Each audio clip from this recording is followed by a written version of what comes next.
On the night of February 3rd, a Norfolk Southern freight train traveling from Illinois to Pennsylvania derailed in a fiery crash in East Palestine, Ohio. 38 cars derailed. 11 of those derailed were carrying hazardous materials. A few days later, authorities conducted a controlled release of chemicals from derailed cars to avoid the risk of catastrophic explosions.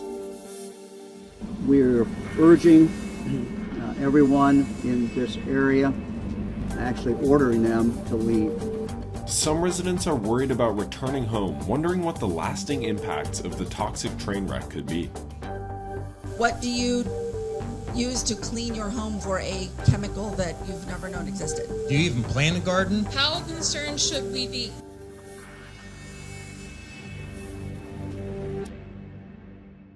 This is a very complicated situation. There's a lot of different chemicals, complex chemicals, and there's their degradation products. It's a lot to keep track of, but there are certainly health concerns. We know that a lot of these chemicals are dangerous, and we know that people are complaining of not feeling well. I've had 2 headaches in my life, and I feel like I've had one every day since the controlled burn. It sounds like the EPA is doing everything that they can in order to monitor the situation. But we only know as much as the EPA tells us, right, in terms of levels and things that are being monitored. Unfortunately, train derailment is not uncommon in the US. In 2022, there were over 800 derailments and nearly 450 cars carrying dangerous materials were either damaged or derailed. What makes this train derailment different from others is the vinyl chloride, a highly volatile, colorless gas produced for commercial uses. We were notified a short time ago that we've had a drastic change in the chemical inside the tank cars that we've been concerned about and watching all day, the vinyl chloride.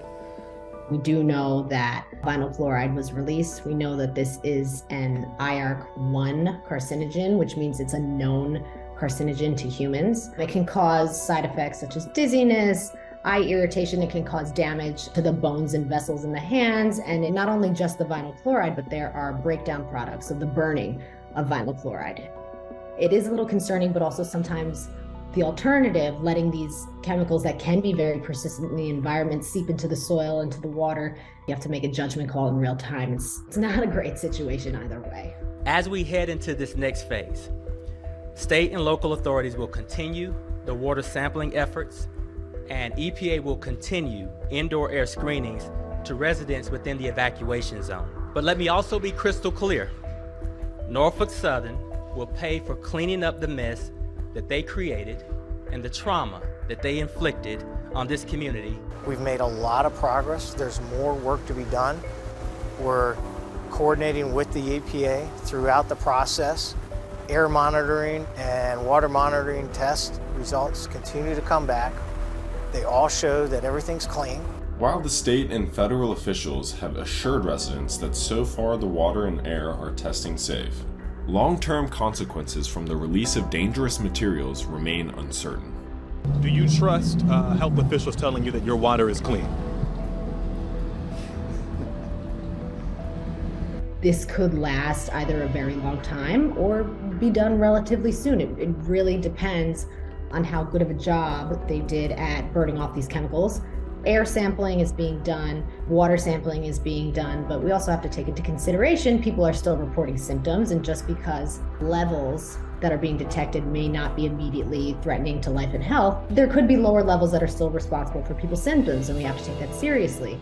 What the situation is going to look like, there's still a lot of testing that needs to be done. Hi everyone, George Stephanopoulos here. Thanks for checking out the ABC News YouTube channel. If you'd like to get more videos, show highlights, and watch live event coverage, click on the right over here to subscribe to our channel, and don't forget to download the ABC News app for breaking news alerts. Thanks for watching.